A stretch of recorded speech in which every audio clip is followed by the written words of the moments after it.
प्रदेश के मंत्रियों को जिलों का प्रभार मिल गया। मंत्रियों के प्रभारी सूची में एक बार फिर चौंकाया। दिग्गज मंत्रियों को नहीं मिली बड़े जिले की कमान। प्रभारी मंत्रियों की लिस्ट में सिंधिया का दबदबा बरकरार है।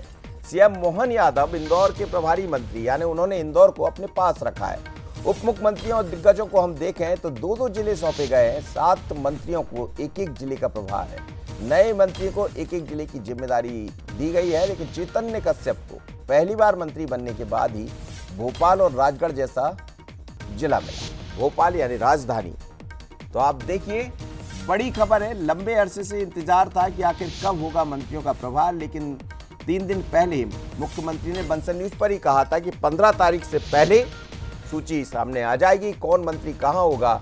लेकिन जब हम समझते हैं इसको विश्लेषण के जरिए कि आखिर है क्या, क्यों, किसको कैसे जिले मिले और इसके क्या हम मायने निकालें, वो भी समझ लीजिए। सीएम मोहन ने इंदौर का प्रभार अपने पास रखा है। मुख्यमंत्री और दो प्रभार दिए हैं। यदि उनकी बात करते हैं, सीएम समेत 8 मंत्रियों को एक जिले का प्रभार मिला। नए मंत्रियों को एक जिले की जिम्मेदारी मिली है, जो दिखाई भी दे रहा है। और दिग्गज मंत्रियों को मनमाफिक जिलों का प्रभार नहीं मिला। खुद के क्षेत्र से मंत्रियों को दूर रखा है। प्रभारी मंत्रियों की लिस्ट में सिंधिया समर्थक मंत्रियों का दबदबा कहें या फिर सिंधिया का दबदबा कहें। चलिए, मेरे साथ इस वक्त हमारे न्यूज शरद द्विवेदी जी जुड़ रहे हैं, उनसे समझ लेते हैं।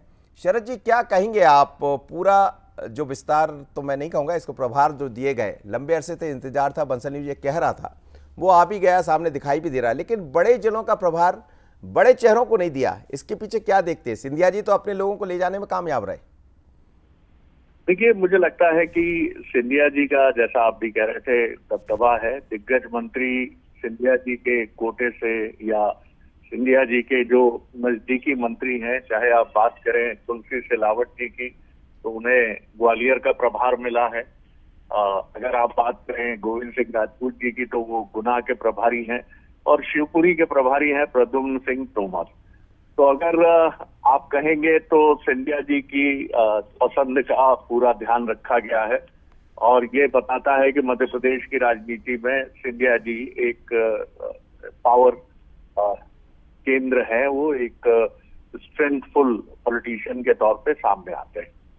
बाकी मुझे लगता है कि मुख्यमंत्री ने संगठन के साथ परामर्श करने के बाद उन जगहों पर दिग्गज मंत्रियों को भेजा है जहां के राजनीतिक समीकरण ऐसे हैं कि वहां दिग्गज मंत्रियों की आवश्यकता है। जैसे कैलाश विजयवर्गीय जी को सतना की राजनीति काफी सेंसिटिव है, और जिस तरह के विधानसभा के नतीजे वहां थे, गणेश सिंह जी को हारना पड़ा था, तो कैलाश विजयवर्गीय जी की चातुर्य भरी रणनीति की आवश्यकता सतना में है। धार इंदौर से नजदीक है, और कोशिश की गई है कि जितने भी वरिष्ठ मंत्री हैं उनके संभाग का एक जिला, जैसे राजेंद्र शुक्ला जी को शहडोल दिया गया है, कैलाश जी को धार दिया गया है, तो उनके पास का एक जिला रहे और एक उनके काफी दूर का जिला रहे। इसी तरह प्रहलाद पटेल जी को भिंड राजनीतिक दृष्टि से काफी संवेदनशील है, और रीवा भी जाति राजनीति का गढ़ है, तो प्रहलाद पटेल भी संगठन के माहिर राजनेता हैं, उनको ये दायित्व सौंपा गया है।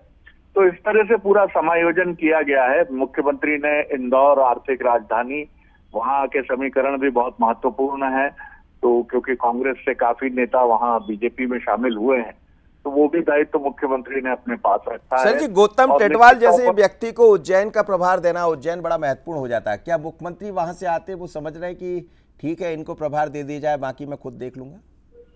देखिए, वहां किसी वरिष्ठ मंत्री को दायित्व न देकर मुख्यमंत्री जी ने कहीं ना कहीं ये संदेश भी दिया है कि परामर्श के लिए वो स्वयं उपलब्ध हैं, और टेटवाल जी हमेशा कोई भी बड़ा निर्णय करें, क्योंकि कोई वरिष्ठ मंत्री होता तो शायद वहां थोड़ी सी समायोजन को लेकर चुनौती बनती, एक आदर और सम्मान का भाव होता ही। इसीलिए गौतम टेटवाल को मेरे ख्याल से उज्जैन की भी जिम्मेदारी दी गई है।